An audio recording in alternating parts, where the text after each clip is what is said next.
Ce premier parc de 11 éoliennes préfigure l'avenir énergétique de Maurice. Il produit 10 MW, la consommation de 10 000 foyers, 1% de la consommation nationale.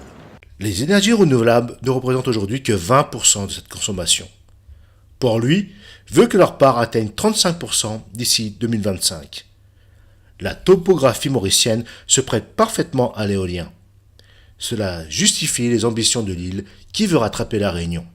C'est vrai que la Réunion a une avance certaine sur nous, mais il ne faut pas oublier que la différence, la distinction se trouve dans le fait que la Réunion n'a pas cette base industrielle que nous avons.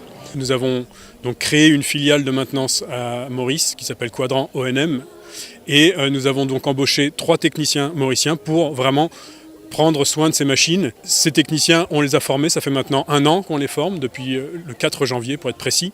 Et ils sont aujourd'hui complètement opérationnels et maintenant les éoliennes mauriciennes seront entretenues par des Mauriciens. Ces nouvelles sources d'énergie ont 2 inconvénients. Leur intermittence et leur indisponibilité en cas d'intempérie.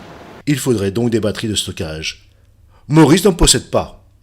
Mais cela existe aux Antilles, où Quadrant a construit la première centrale éolienne française avec stockage de l'électricité produite. Le contexte est différent.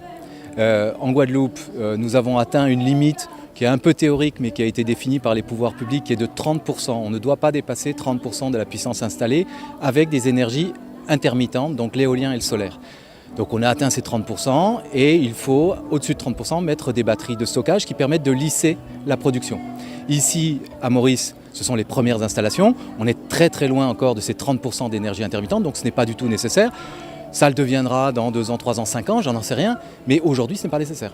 Ailleurs, l'éolien peut jouer un rôle considérable dans la fourniture d'électricité. Vous avez des États européens qui, pendant 1 mois, 1 trimestre, peuvent faire 20, 30, 50%, voire 100% de leur production à partir des énergies renouvelables et à partir de l'éolien en particulier. Aujourd'hui, dire un territoire est autonome à partir du renouvelable n'est pas du tout une vue de l'esprit. C'est une réalité que certains territoires vivent, c'est une réalité que l'on doit mettre en œuvre à Maurice aujourd'hui. Un nouveau parc éolien est actuellement en chantier à Plaine-Sophie et devrait être mis en service l'année prochaine.